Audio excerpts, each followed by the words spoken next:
questions of equality, equality of opportunity. Race has been a kind of taboo in this country for the last 15 or 20 years. People's opinions on the subject are often suppressed. They're not stated in public. I think finally we're having an overdue discussion about the justice of preferential treatment, the justice or the validity of integration. So I think some of these issues are being discussed now for the first time, and my book came along, as one reviewer pointed out, at the politically correct moment. What does politically correct mean? And as a matter of fact, it even is shorthand into PC now when you pick up articles. Well, the term goes back to the early part of the century when various species of communists, Marxists and Trotskyites and so on, would read a book or go to a movie and say, this book is politically correct, or this movie is politically incorrect. And the idea is it does or does not conform with our preferred ideology. The assumption is that everything is political. Now, the term fell into disrepute or disuse and has been revived in the early 80s, and now it refers to the political causes of the late 1960s. So if you are for black power, if you are for feminism, if you are for gay rights, if you're an environmentalist, you're politically correct. If you disagree with any of these things, you're politically incorrect. Who says? Well, so say the powers that be. Generally on the American campus, this refers to the rise to power of a new generation of faculty and administrators, many of whose politics were shaped in the late 60s. These were the student activists then. Today they are in control to a large degree. And they are saying that it is our project, it is our mission to shape the values of young people to conform with our ideology. So this is the enforcement of PC attitudes that has drawn a lot of criticism. When people write about you, they often cite the multiculturalism of your background. Starting out, here's a Washington Post piece a couple months ago. It says, he is a Catholic, which is an unusual thing for an Indian. He grew up in a minority group in the country that invented the caste. The exotic byline is a source of curiosity. De Souza is a Portuguese name, on and on. Well, I suppose I am a walking embodiment of multiculturalism. My family is part of a small minority in India, Catholic, English-speaking, urban. My last name, De Souza, is Portuguese, reflecting the enthusiasm of Portuguese missionaries who converted my ancestors some hundreds of years ago. And yet my first name is Indian, and in fact in Hindustani it means God of the Sun. So it's not only a Hindu name, but a religious name to that extent. And I had a multicultural education. We studied in the school that I went to in Bombay. The Indian classics. We studied the Gitanjali, the Bhagavad Gita, for example, but also the British classics, Dickens and so on. So it was an interesting way to grow up. When did you come to the States? I came in 1978 as a Rotary Youth Exchange student. I was assigned to a small town in Arizona, and I lived with 4 families virtually on the Mexican border. I went to public high school there for a year.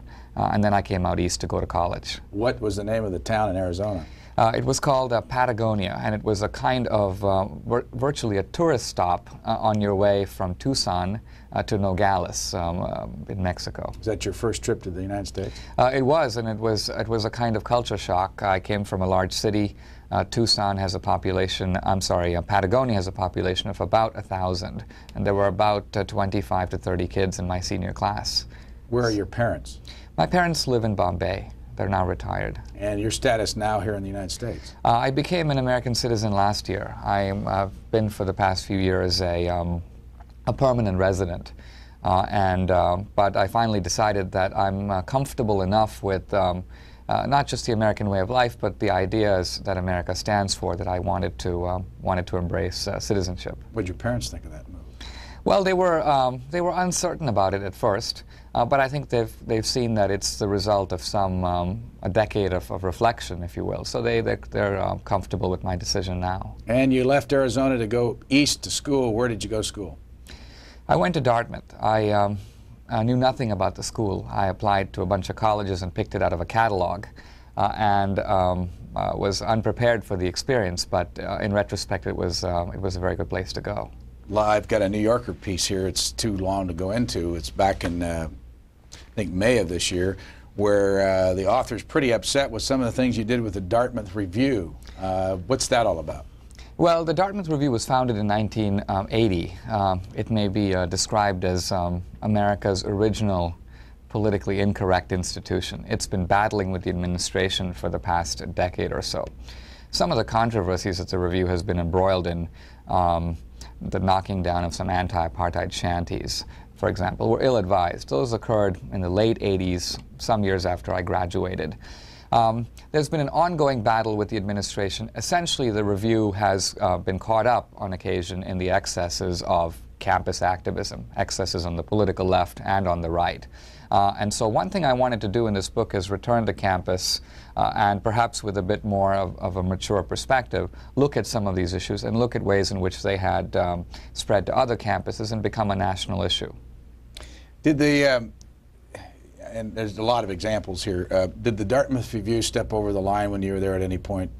I think there were items in the review that should have been done differently. There's no question about it. On the other hand, many of the items reported in the press are quite inaccurate and don't reflect what the review really did. They're based upon rumor that's really 10 years old. Let me read you from this piece here. It says, during D'Souza's tenure at the Dartmouth Review, the paper published an interview with a former leader of the Ku Klux Klan, illustrating it with a staged photograph of a black man hanging from a tree on the Dartmouth campus and an article on affirmative action written in what was supposed to be a parody of black speech that I will not repeat. What is that? Did you have anything to do with that? The interview, for example, and that's a fairly classic case. One of the editors of the review, who happens to be black, did a very tough question and answer interview with the then Grand Wizard of the Klan. It was a very hostile interview accompanied by an accompanying article on the Klan's history of violence. To illustrate this article, there was not a photograph but a collage of a figure that was dramatizing a lynching, and the cut line read, "The Klan has had a long history of bloody violence." So the point of the article, which was understood at the time, the article didn't raise any controversy, was to expose and attack the assumptions and the ideology of the Klan. So there's a sense in which some of these things become quite misunderstood when they're presented in a different light later. You left Dartmouth and went to Princeton? I went to Princeton. I was thinking about graduate school, and I was thinking about a career teaching, of all things, Dante's Divine Comedy. But I became tempted and tantalized by the Reagan Revolution. So I came to Washington a year later to work for Policy Review. I then went to work for the White House, and I'm now, of course, at the American Enterprise Institute. Why'd you go? When you went to the Reagan White House, what did you learn? Well, I was in the Office of Policy Development, and I worked on many of the domestic and social issues. It was interesting to be in the vortex of change, particularly because Reagan, even though himself an octogenarian, I suppose, brought in many young people into fairly senior positions in the administration. So it was a heady period, and one that I learned from. I worked on welfare, I worked on pornography, on civil rights, on quite a range of issues. The Post piece says you're 29 years old. Is that still accurate? Well, I just turned 30, so I now have to start acting like an adult. Did you ever think that you would be on the bestseller list of the New York Times for 12 weeks, as it will show up at the end of this week, at this age? Well, it's quite a surprise, although a pleasant surprise for me. I knew that my book was raising the curtain on a bunch of political and social taboos. In part, I was saying things or raising questions that would be very tough for a white guy to raise or to say.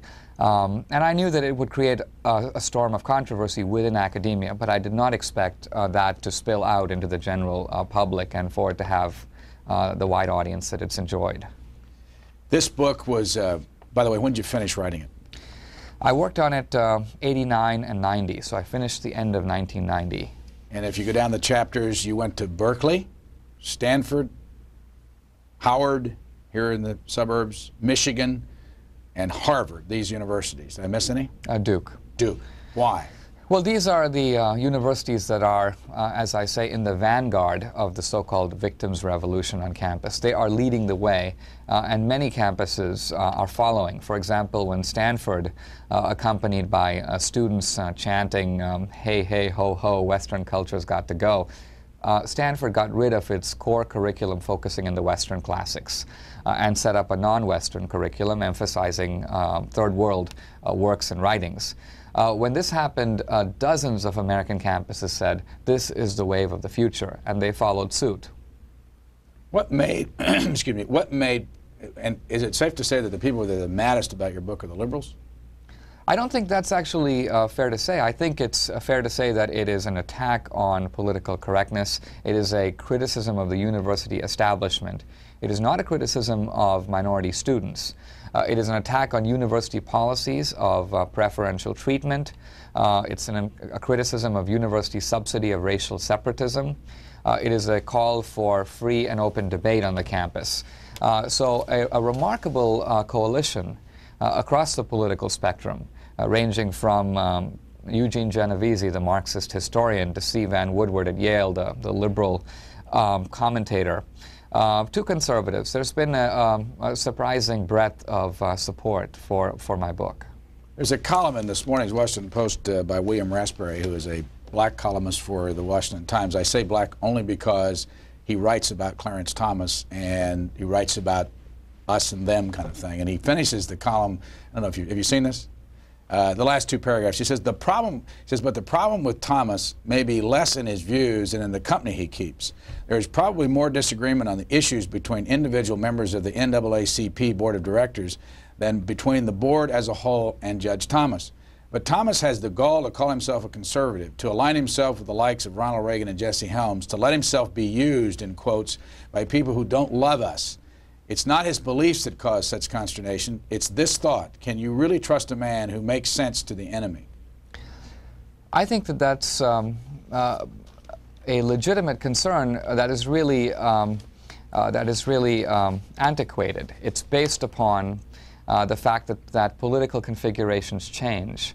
It used to be the case that many of the leading lights of the Republican Party opposed, for example, the Civil Rights Act of 1964, or opposed Brown versus Board of Education, the great desegregation case. Today, it's conservatives who are championing principles of integration, principles of equality of opportunity. The civil rights leadership has moved, has metamorphosed to some extent, so that the people who championed equality of opportunity in the 1960s now talk about racial preference. The people who supported integration in the 1950s, many of them now champion what they call pluralism, or an affirmation of ethnic differences. So it's important when one affixes political labels to look at the ways in which labels have changed. The term classical liberal, for example, today refers to many modern American conservatives. Time to go to the phones and the discussions about Illiberal Education, a book by Dinesh D'Souza, who is our guest for the next 45 minutes. We've got some lines out west open, although the eastern lines are already filled, and we'll go to the phones in just a second. I forgot my question. Let me just grab a call and we'll go to the phones. Where are you calling from, please? I'm calling from Los Angeles. Go ahead. You're on the air. Thank you. I'd like to say that I've heard something about the book, but I haven't read it, so I don't want to be prejudiced. But I'd like to say that I have some doubts about how a person from another country can come here, and despite his education, and despite the fact he's been here for, what, 12 years, 13 years, whether that person can make a judgment about the society that I and my fellow Americans live in. Specifically, when it comes to college campuses, I think that making general statements that I've heard him say so far is out of place somewhat. I'm a college student, and I can touch on some of the things he said. The main problem I have with the idea of Western culture being taught in schools is not that Western culture is bad. It should be taught with other points of view. That's the only thing. I think that's one of the issues that he's talked about in his book. And I think that's important, that you need to point out that there are other ways of looking at things, not that Western culture is bad. That's my comments. Thank you. Well, I agree with the caller, and you should read Illiberal Education, because I argue in favor of a global, authentic, multicultural curriculum that emphasizes what Matthew Arnold called the best that has been thought and said, both in Western and in non-Western cultures. So I do favor an inclusive and a broad curriculum. On the first point that you make, I think it's important to see that on topics of race, which are so close to us, and gender, my book also talks about the politics of sexuality, topics that are very close to us, these are loaded topics. These are topics in which it's difficult to attain a measure of critical distance. And so I say in my book that I think that there's some advantage in me being an outsider. It may give me some critical detachment on a subject on which it's very difficult for people to step back from the fray, so to speak. Also, India has had its own experiences with affirmative action, with racial preferences. Of course, there's a long legacy of injustice with the caste system and so on.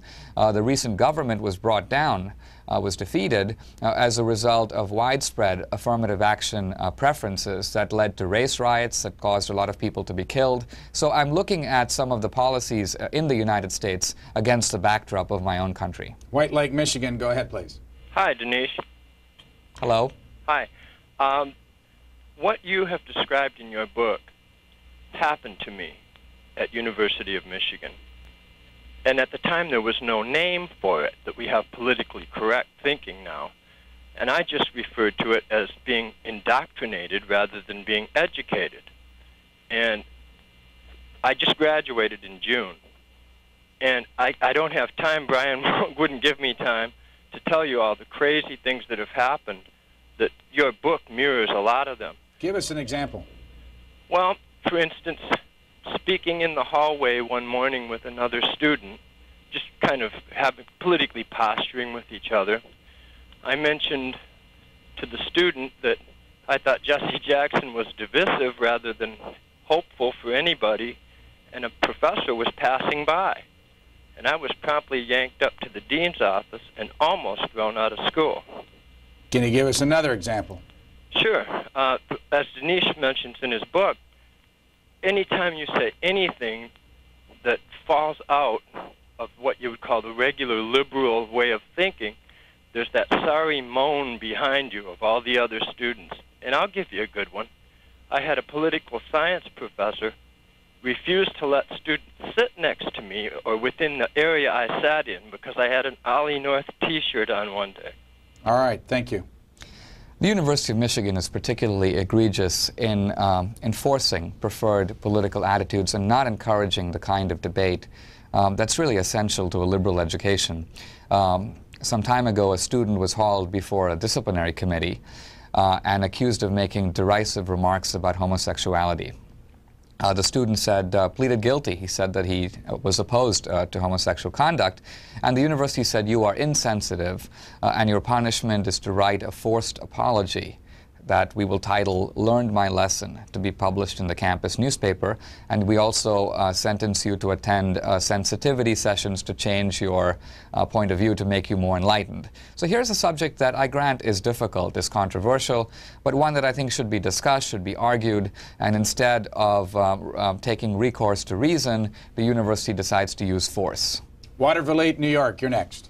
Hi, Brian. Hi. Thanks for pronouncing it correctly. You know, I'm so disgusted with this man, I don't know what to say. You've been in a privileged situation, from a privileged background, in a sheltered environment, and your first job was with a bunch of people who all had the same attitudes about everything. They put you in charge of domestic affairs of which you know nothing. And then you want to come out and espouse all this garbage as though you've lived this life. You don't have a right to say that about us. You don't live the way other people live. And as far as your political correctness, look what happened in Milwaukee when people who were charged with public safety let their attitudes get in the way of something that should have been done, and 10 or 12 other people got killed because of it. You have no right to do this. Thank you. I think that the emotion displayed by the caller reveals how difficult it is to talk in a civil manner about these topics that have caused a lot of historical pain in this society. I think it's very important precisely for that reason that the debate be conducted without recourse to name-calling, without suspecting people's motives whom you don't know. Have you lived a privileged life? I have not. I mean, I come from a middle-class family in a very poor country. And while I never went hungry, I never enjoyed any luxuries either. I don't think it's healthy to make a parade of one's victim status, to claim that because one has come out of a disadvantaged background, one enjoys a kind of elevated moral insight. One can show sensitivity to circumstances by looking carefully at them, by describing them accurately. And I think if the caller reads my book, you will see there's a lot of sensitivity to oppression, to the plight displayed by minority students on our campuses. Walnut Creek, California. Go ahead, please. Hi. First of all, I'd just like to defend Mr. D'Souza, although he would probably be able to do a much better job of it than I. From some of the callers who apparently disagree with him, and instead of attacking his ideas, attack him personally. But the question I have is this. In California, of course, we're in the forefront. We have a lot of people of Asian and Hispanic background who are soon to become the majority here in California. And I wanted to ask him this question. Do you think that the black population is going to be able to ask for the special treatment that they have asked for in the terms of employment, etc., in view of the increasing Hispanic and Asian population? What's going to happen? Isn't there going to be a conflict? Well, I think that affirmative action is no longer a black and white issue. America is becoming an increasingly diverse and multi-racial society. And we're going to have not just whites and blacks, but Asians and Hispanics. So we need a fair set of rules to arbitrate the conflicts that might arise among different groups, because there are going to be conflicts. You need a neutral set of principles, if you will, so everybody feels that they have a fair shot. And the problem is that universities, and to some degree our society, we are rigging the rules. We give preference to some groups and we discriminate against other groups. And so this is a formula for racial discontent, for balkanization, for splintering up the society along racial lines. If you look at the example of Asians, for example, we are a minority in this country. We have suffered discrimination in America. We have not played any part in the historical crimes for which affirmative action or racial preference is used or cited as a remedy. So it's very hard to see why it is just or fair to impose the cost of affirmative action or to discriminate against affirmative action, to discriminate against Asians in the name of affirmative action, which is official policy at places like the University of California at Berkeley. Tedford, Vermont. Go ahead, please. Yes, good morning, Mr. D'Souza. I've never called C-SPAN, but I am completely so thrilled by your book and your subject and the way you articulate the problem. I live in Thetford, which is a bedroom community of Hanover, where Dartmouth is located, and many of these people have infiltrated our school system, our town, our government, and they have completely destroyed it. If you try to fight back, they attack you, they pass rumors around town, and they try to make you feel so intimidated that you don't even vote. Have you ever been on the Dartmouth campus? I try to stay away from it. Have you ever had any confrontation with the people that you're most critical of? Yes, I started about 3-4 years ago attending school board meetings where one of the school board members is a college professor from Dartmouth, and all the rest of them are affiliated one form or another with Dartmouth, and it's been an uphill battle. We can't even get the people here out to vote. Our taxes have completely destroyed the town, and if you try to go to a town meeting and express your thought, they have completely controlled the town meeting, whereby we have 1,500 registered voters and only 300 or 400 will come out to vote. Mr. D'Souza. Well, I think that the problem that the caller describes is serious, but sometimes it's helpful to step back and develop a sense of humor about it, because there is a funny side to it. When one talks to the enforcers of politically correct ideology, you find that they don't want to talk about Native Americans. They only want to talk about Native Americans is a politically correct term. American Indians is not. I hear that you can't talk now about short people. You have to refer to the vertically challenged. I was listening to the Dartmouth president the other day, James Friedman, and he was saying that what he did not like about the Dartmouth Review was not its conservative views, but its, quote, ad hominem, and then he paused and added, and ad femininem attacks. So there's pomposity here, there's a lot of foolishness, and sometimes humor and even an element of ridicule is an effective way to fight back against these elitists. Meriden, Connecticut. Go ahead, please. Good morning, Brian. Good morning, Mr. D'Souza. I'd like to say that I've seen you, Mr. D'Souza, on many late-night news shows and things of this nature. I admire your courage and your command of repartee. I'm calling from Meriden, Connecticut, and we have the great Jesse Jackson coming here next week to be politically correct with the entire local media in back of him. I'm a single white male. I'm currently dating a woman from Brazil. I'm just giving you this background information to let you know that I'm not a racist. And what my question is I'd like to know, I've never heard you comment on this, what is your opinion of David Duke, his political career, many of the statements that he makes, and I'll let you take it. Well, from what I know, I am strongly opposed to what Duke stands for. I don't think that he can claim credibility to speak about these issues, given his terrible background with the Ku Klux Klan. Sometimes people come up to me and say, look, Dinesh, aren't you afraid when you criticize racial preference, for example, aren't you afraid that you're giving support, you're playing it at the hands of demagogues like Duke? And I say no, on the contrary. It's precisely because these topics have been swept under the rug, they have not been talked about, that David Duke enjoys a secret appeal. If you have legitimate concerns about these topics, people are very quick to call you a racist, to brand you a bigot. And David Duke says, fine, in that case, the only recourse that you have is to vote for me. I think that as these topics become talked about within the political mainstream, and once their legitimacy is acknowledged, that one agrees that you can disagree about racial preference without being a racist, then the constituency of David Duke will begin to erode. Los Angeles. Hello. I have 3 comments to make. 2 of them are fairly short. First of all, excuse me.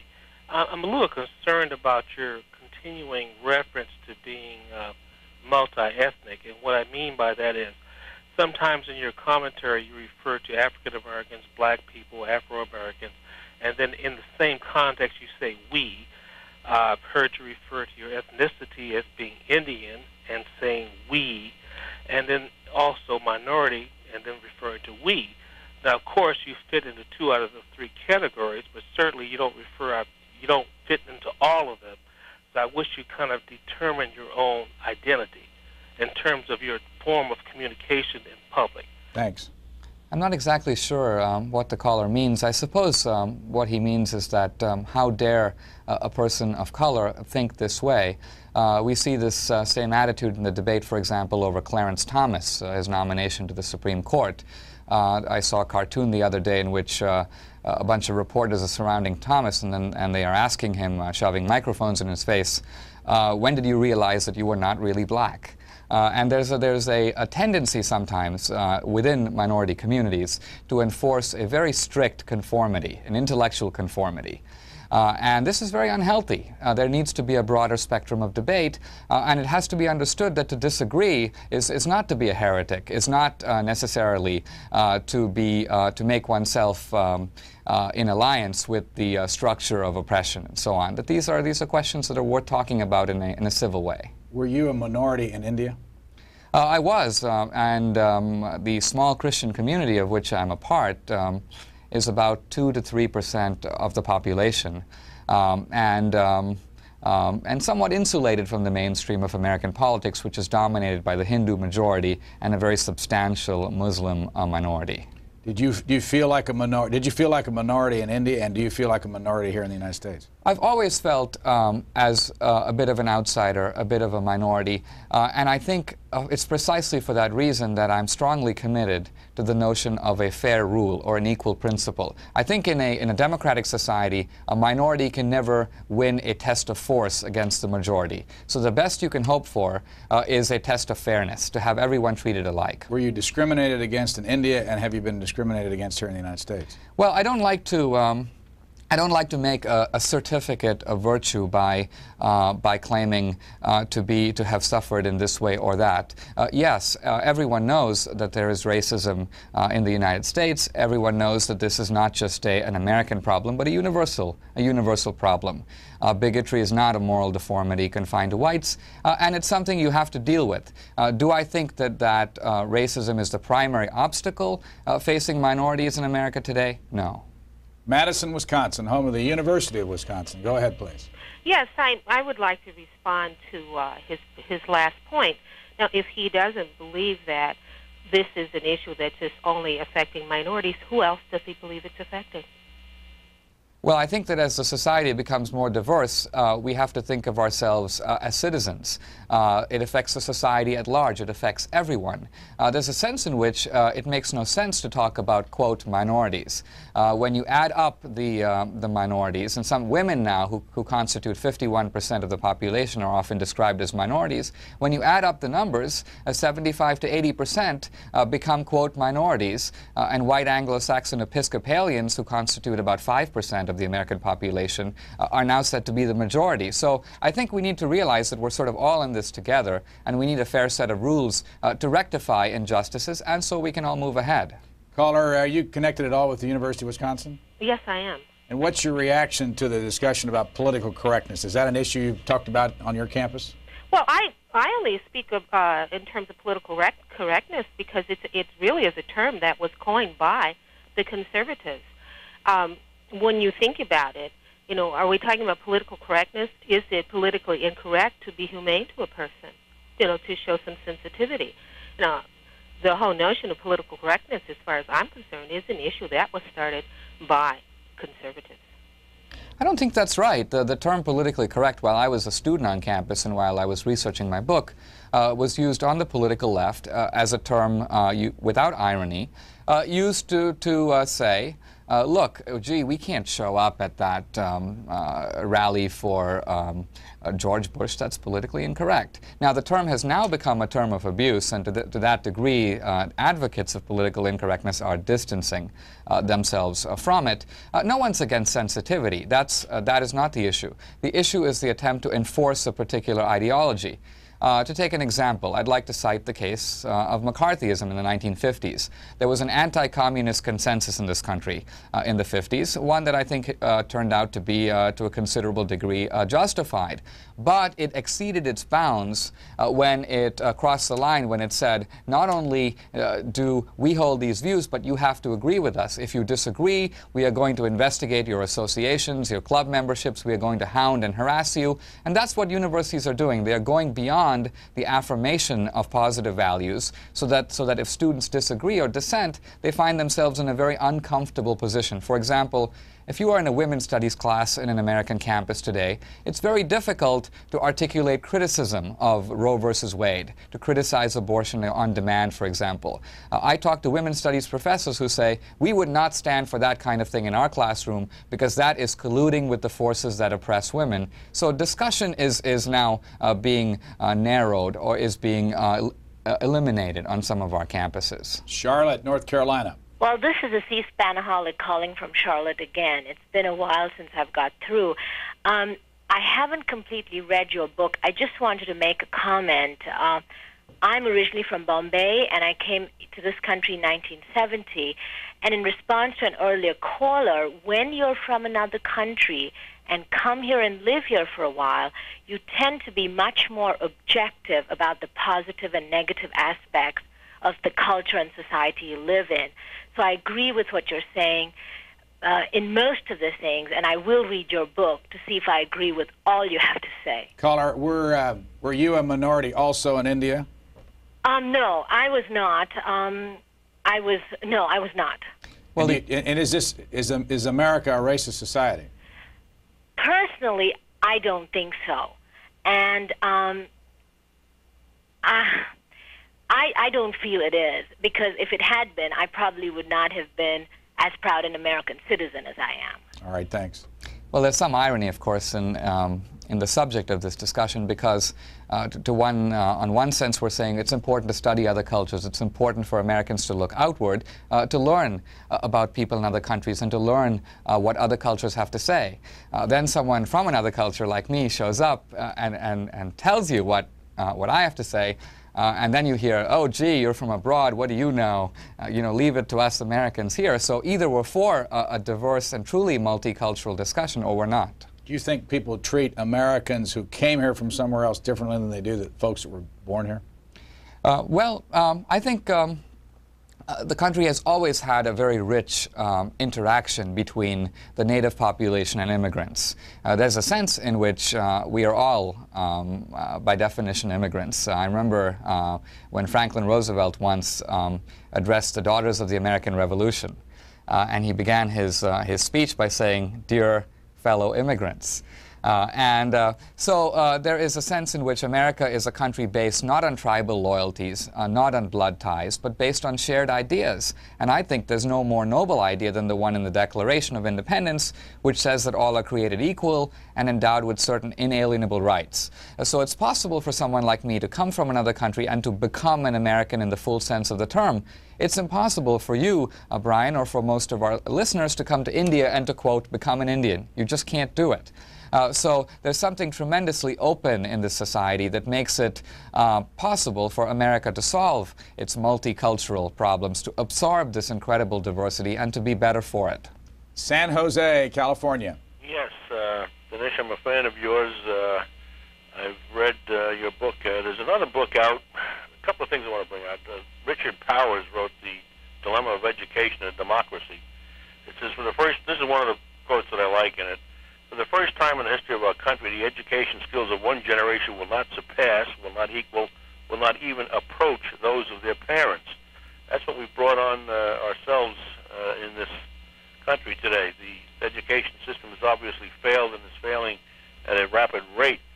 The next thing I'd like to correct you on something. You just quoted Washington, all men are created equal. That's a very misunderstood section of the Constitution. He was only referring to the fact that there will be no royal family, no royal lineage, no House of Lords, no king, no queen. He was not referring to all men being equal literally. He was a slave owner like most of the people were who wrote the Constitution. So that's an improper version of the history of the Constitution. Thanks. I think it's important to distinguish the principles of the Constitution from its compromises.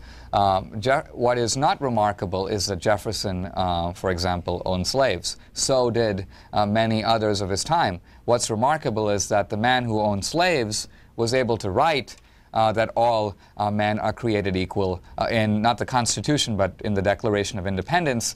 That phrase later became one that Lincoln was able to cite or affix onto in order to justify his principles of anti-slavery. Martin Luther King in the 20th century appealed to Lincoln and appealed back to the Declaration to say to Americans, look, I'm not foisting on you some alien principle of equality. I am appealing to a principle that goes back to the American founding itself. So these principles have expanded their franchise over time. They have been extended to more and more groups. And you can look at the history of America as one of an unfolding experiment in liberty. The vote, for example, once restricted not just to white males but to propertied white males, was subsequently expanded to blacks and to women. The voting age was lowered and so on. So there is an expansion of the franchise, but based on the original principle that was articulated at the founding itself. Can you name campuses that you think political correctness is required? Can you name campuses where it's not required and it's wide open and free and you can say whatever you want? I think, unfortunately, there is a scarcity of courageous university leadership on our nation's campuses. And where you see greater freedom, where you see a greater moral seriousness, where you see a more rigorous curriculum, you can almost always trace it to strong leadership. Columbia and the University of Chicago, for example, are two very fine schools that have a rigorous core curriculum that emphasizes Western and to some degree non-Western classics. So if you want a solid exposure to Plato, to the Federalist Papers, those are two very fine schools. Some of the smaller prestige schools are very good. Oberlin, for example, Swarthmore, in terms of allowing a maddening variety of different points of view. You are not going to be censored on those campuses. But unfortunately, most of our university leaders, they are not of the caliber of Eliot of Harvard. They are not intellectual or moral leaders. They are bureaucrats, they are accountants, they are fundraisers, and they tend to respond to problems on campus not at the level of principle, but at the level of expediency. They will do virtually anything to send the protesters home, and very often they ignore academic values that are compromised as a consequence. New Buffalo, New York. Go ahead, please. New Buffalo, Michigan. This is Jack McHugh. I'm sorry. I wanted to tell my political correctness story from the University of Michigan in 1976. Before I do, I want to say real quickly, the most politically incorrect idea in America right now, in terms of the media refusing to acknowledge that there's two sides to the issue, is there a benefit to the public ownership of guns? But my story is, in Bursley Dorm at the University of Michigan in 1976, the black students wanted to carve one of the two big student lounges into a so-called minority lounge. And I wrote a letter to the dorm newspaper, which was called the John Doerr, that's how it was distributed, saying that, number one, whatever happened to Brown versus Board of Education and the idea of integration rather than resegregation, and number two, let's be honest, this wasn't going to be a minority lounge, this was going to be a black lounge. There weren't going to be any Hispanics or Indians or anything like that there. The day that this thing came out on the John Doerr, there was a near riot in the dorm dining room over this thing, and a lot of there was some push-shoving matches, and a lot of the white kids had never heard such ideas expressed. These were mostly kids from the Detroit suburbs who had been sheltered from all this. And the most interesting result of the experience was I had some very interesting discussions then with a lot of the black students in the dorm, discussions which never would have happened unless someone had stood up and said, wait a minute, I don't know if this is such a good idea. And we talked about Malcolm X and a lot, and Black Pride and all this kind of stuff, and it was really very interesting. The one negative of it was I got some phone calls, anonymous phone calls from white students who were, avowed racists who were saying right on and stuff like that, and that isn't what I was trying to do. All right, thanks. I think that one of the problems is that discussion of these topics is frequently drowned out with promiscuous accusations of bigotry.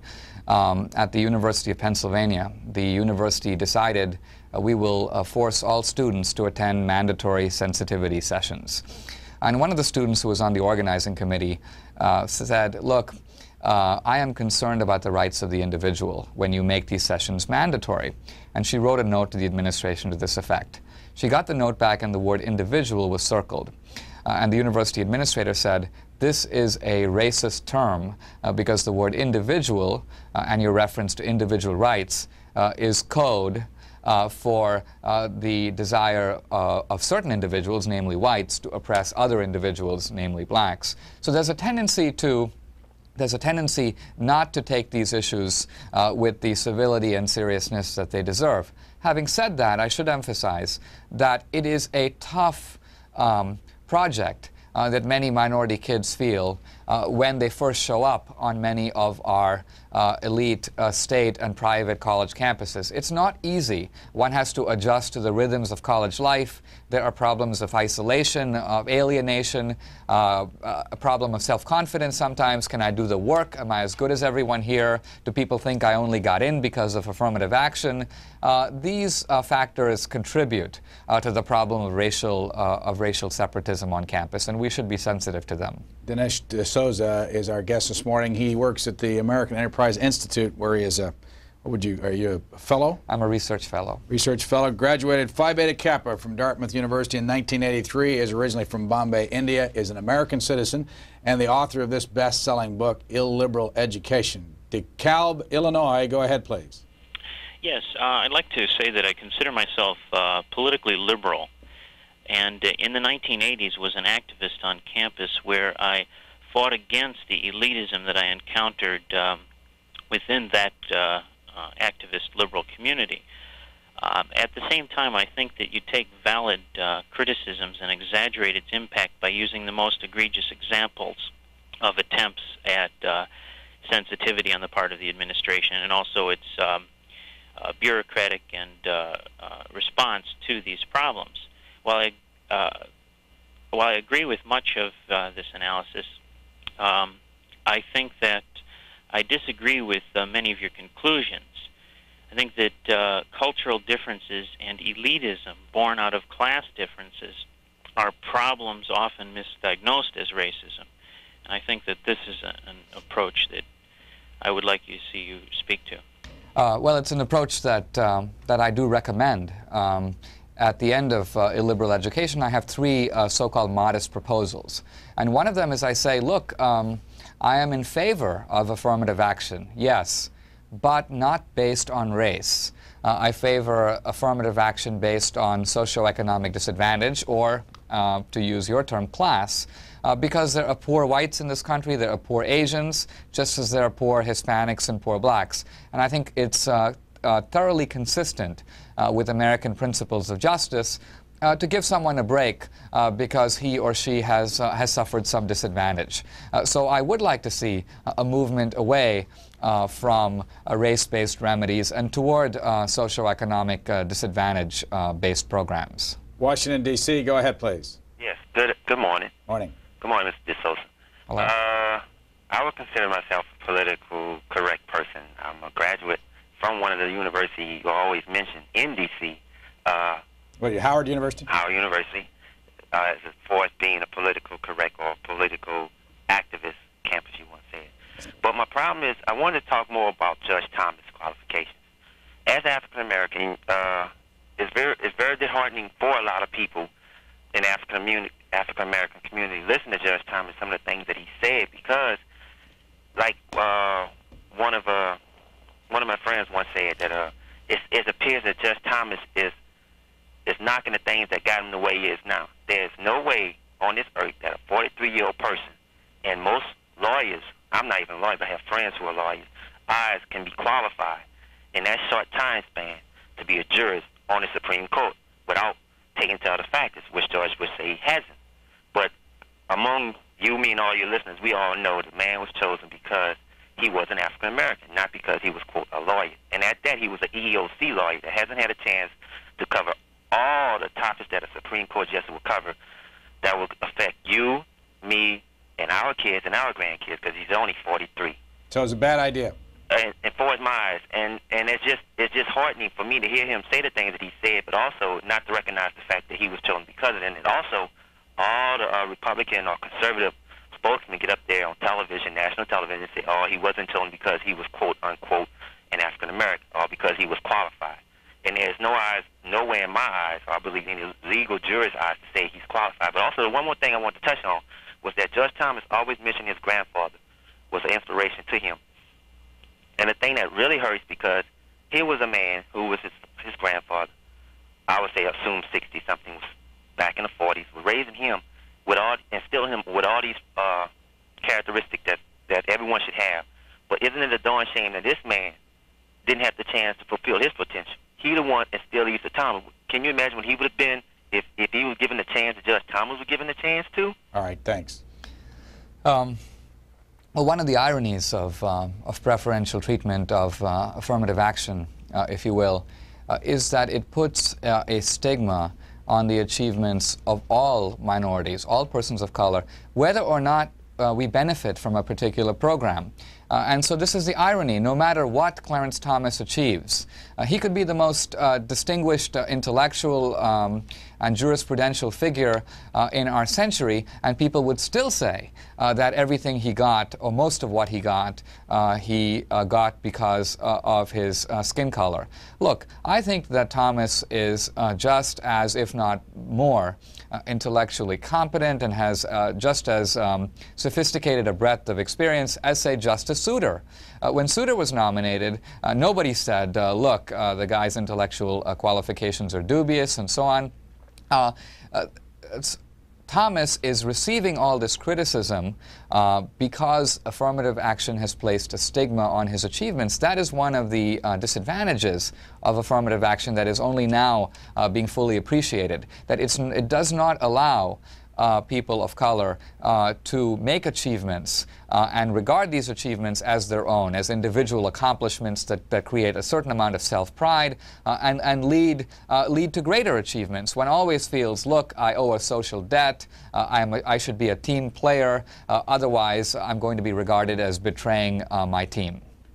Weapons, contractors, lobbying, and lower budgets. Eric Schmidt of the New York Times will be here in a few moments to discuss that. San Diego, California, go ahead, please. I wish this was a book notes interview, but I'm happy to talk to you. I just finished a course in multicultural education for elementary school teachers. I'm getting a teaching credential in California. And while we know that the hundreds of billions of our education budget goes into these universities, which I gather have no accountability as far as I can tell, this is now going into our elementary schools. I was taught that Lincoln had slaves. I was taught the whole point of this course was to trash our history and so that as teachers we could understand why these students, mostly here Hispanic and Asian and some black, had no self-esteem or anything, and it's because of our terrible history. And there was not one good thing ever said in 4 weeks about this country, which is why these people came here in the first place. But I want the country to be aware this is going on in our elementary schools, and we as citizens better start standing up and saying that these educators are dismantling and destroying our educational system. All right, thanks. I think we should have a clear and frank portrait of American history, including the crimes of history, including a vivid description of slavery, of segregation, and their effects, and so on. But I think, as you say, there is another side to it. Slavery is not a peculiarly American notion. It has been a virtually universal institution. All great empires have practiced slavery. Bernard Lewis, a professor at Princeton, points out that what is uniquely Western is not slavery, but the movement for the abolition of slavery. That originated only in the West and had to be exported later to many other countries. Ironically, one of the intellectual trends that is very big in the universities now and in the public schools is Afrocentrism.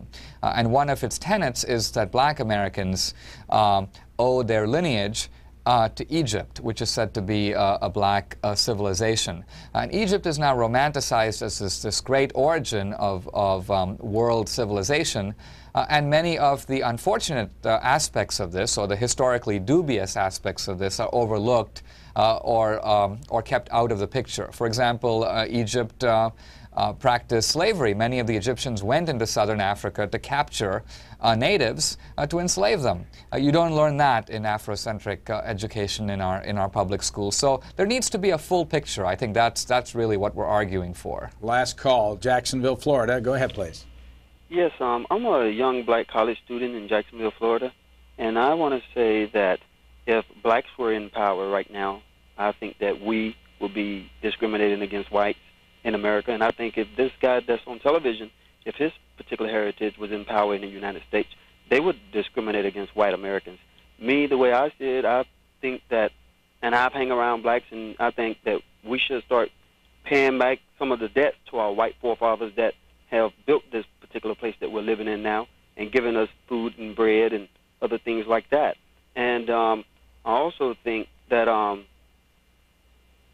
that I think the white population is doing a great job. I don't think any other race can do it any better. And another thing, this mixing thing like this is, this guy made an interesting point. Another guy on television, he said that this black thing, when they say it's about minorities, they are talking about just blacks. And I know this because I'm black. All right. I'm sorry we're running out of time. I've got to give Mr. DeSouza a chance to respond.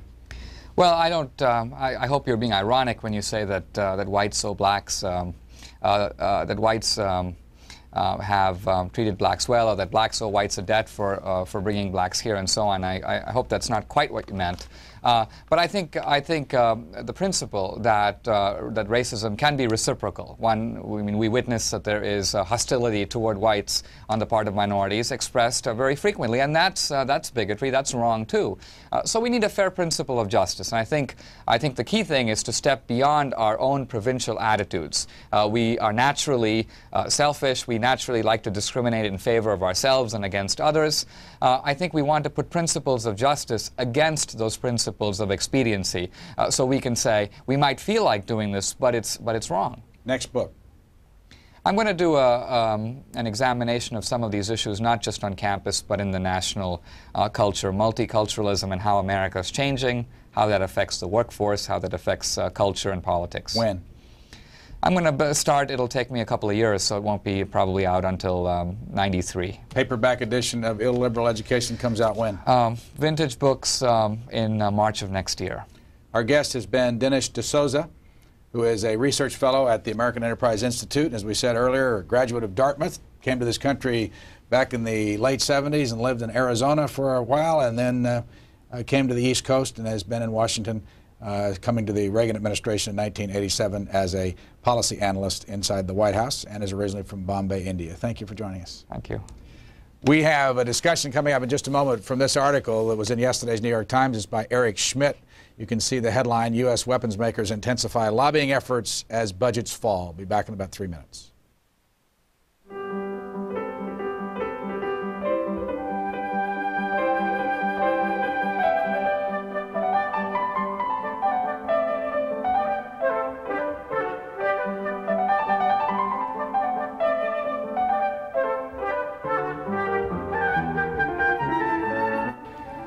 Good morning from the nation's capital. You're watching C-SPAN. The cable satellite public affairs networks are nonprofit cooperatives created and supported by the national cable television industry.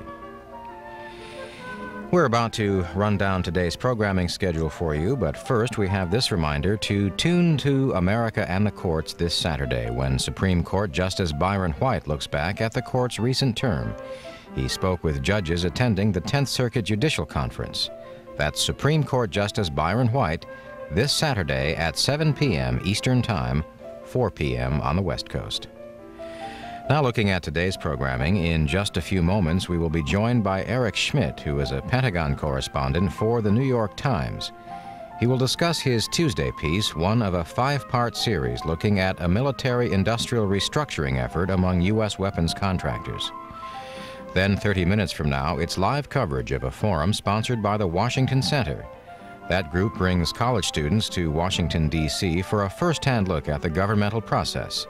They will hear from Bruce Langan, former charge d'affaires at the U.S. Embassy in Tehran at the time of the embassy takeover in 1979. He was one of 52 Westerners held hostage for 444 days. Later, William Colby, former director of Central Intelligence, will discuss the future of U.S. strategic intelligence. Then join us at noon Eastern Time for a news conference held by Senator Jay Rockefeller. The West Virginia Democrat has been making stops in some of the early presidential primary states in recent months, testing the waters for a possible presidential run. He is expected to announce whether or not he will be seeking his party's nomination in 1992. So that's a brief look at the C-SPAN schedule at this hour.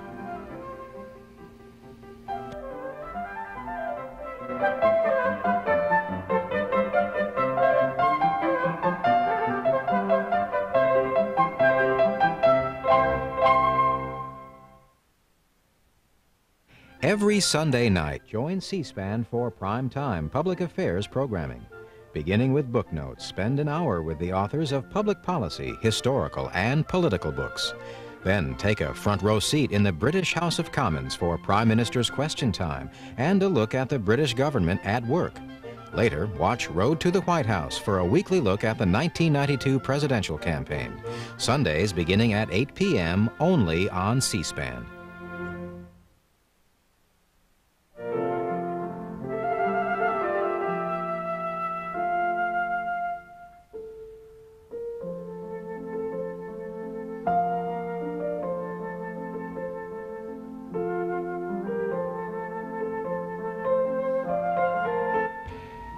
Coming up next, we invite your calls for Eric Schmidt, who covers the Pentagon for the New York Times.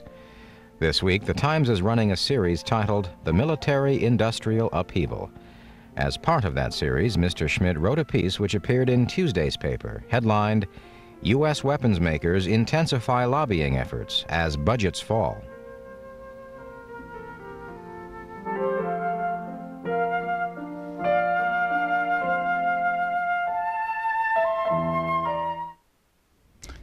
Eric Schmidt, Pentagon correspondent for the New York